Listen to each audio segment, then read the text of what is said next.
Ассалаумағалейкум ағайындар. Бүгінгі видеомыз жүзім жеміс ағаштарының мол жеміс беруіне кішкене болса да көмегі септігі тиетін бір әдіс жайлы көрсететін боламыз достар. Одан алдын сіздер Жомарт Бау-бақша каналының подписация бөліміне өтіп, каналға тіркеліп, лайк басып, сұрақтарыңыз болса қойып, комментарийға қолдау білдіріп отырыңыздар ағайындар.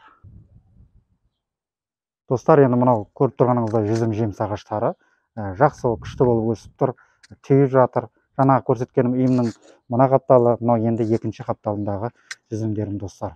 Енді бұларды уже кешіктірмей, мол жеміс алу үшін жаңағы айтқан әдісті уже істей беру керек достар. Көріп тұрғаныңыздай мінекей жүзімдер жақсы, күшті болып түйіп жатыр достар. Енді бұларды осы жемістерінен жақсы сапалы өнім алу үшін достар, бұл жүзімдерді пассинкілеуіміз керек достар. Оны қалай болатынын қазір мен сіздерге көрсетемін достар. Жүзімдер өте жақсы көстемесін. Пассинкілеу деген достар, енді мынау мысалға жеміс беріп тұрған мінекей бұтақ. Енді осы мына жапырағының, мына жапырақтың қуысынан шығып тұрған қосымша мынандай бұтақтар мінекей мынау үлкейіп кеткен достар. Дереу тез бұны пассинкілеуіміз керек достар.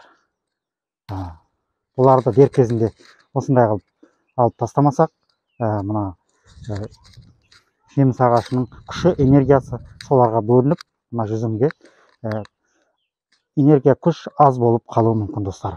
Алардың бәрін мінекей осындай уақыттар дер кезінде, кішкентай кезінде мінекей достар, жапырақтың қуысынан шығып тұрған. Бұл тұра берсе үлкен болып өсіп, үлкен мынандай бұта болып кетеді да, энергия, күш осыған бөлініп, жемістердің кішкене сапасыз болып қалуы мүмкін достар.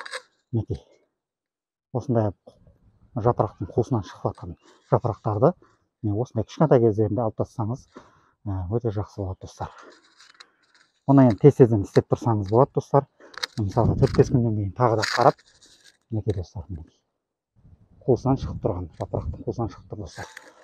Мінекей осындай қылып алып пассинкілеуіміз керек достар. Бұл да бір жүзім жемістерінің сапалы, жақсы, үлкен болып жетілуіне пайдасы тиеді достар. Жеміс ағаштың күші, энергиясы бұған да бөлініп кетеді. Бұлар деген дер кезінде алып тастамасаңыз, бұл орман болып кетеді. Мінекей достар, үлкейіп барады, қараңыздар. Өзі алыну оңай, тек сынады қайырсаңыз достар. Осылай жүзім жемісіңіз, жеміс ағаштарыңызды осындай қылып пассинкілей бересіңіздер достар.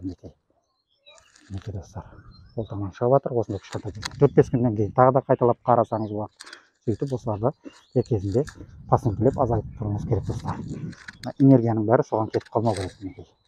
Оларды дер кезінде осындай қылып жұлып алып тастасаңыз, мынандай жүзімдерге, күштің бәрі осы жүзімдерге бөлініп, сапалы, әдемі болып шығуына пайдасы тиеді достар. Осылай достар. Кейінгі видеоларымызды өткізіп алмаңыздар достар. Каналға жазылыңыздар, лайк басып, комментарий жазып, қолдау білдіріп отырыңыздар ағайындар. Аман сау болыңыздар.